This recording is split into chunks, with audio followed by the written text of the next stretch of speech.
Sinelyuhan na ang isang kasunduan ng Philippine Retirement Authority at Cheers Global Nursing Home Care na nagpapataas o magpapataas sa kalidad ng nursing home care sa bansa. Layunin din ng kasunduan na maitama ang ilang maling paniniwala ng mga pamilyang may pangamba tungkol sa mga nursing homes. Si Mark De La Rosa sa balita. Sa patuloy na pagtaas ng pangangailangan para sa maaasahang healthcare facilities na mag-aalaga sa mga nakatatanda, retirees at mga may karamdaman.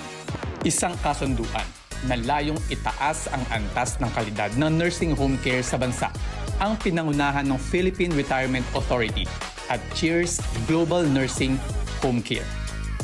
When the retirees come to the Philippines, the very first question they ask for is healthcare facilities. And finally, we found a partner, a very good partner and very world-class in standards. And that's why we're very happy that we got into this partnership.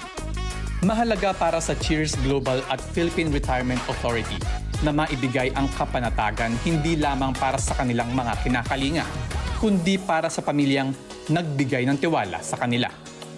We see to it that it would cover from retirees, active living, palliative care, and then special needs, memory care.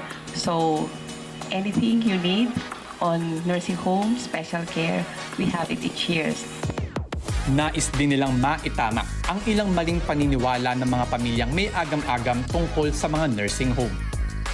It's a stereotype that when you put your family to a nursing home, it's like you are abandoning them and you don't love them. No, you would like the best care because you love them, because you want them to be professionally taken care of, because the medication should be in order, the laboratory tests should not be missed, and monitoring the vital signs, the food should be monitored and be taken care of. So those are the things that we provide. Sa ngayon, may 3 branches na ang Cheers Global sa Metro Manila at isa sa Benguet. Ito rin ang kauna-unahan at nag-iisang halal accredited nursing home care ng Department of Tourism. Ito rin ang pinakamalaking pasilidad sa bansa na may mahigit 500 bed capacity. Maybe the way we take care of our elderly, of our retirees, of our patients, because we don't consider them as patient, or we don't consider them as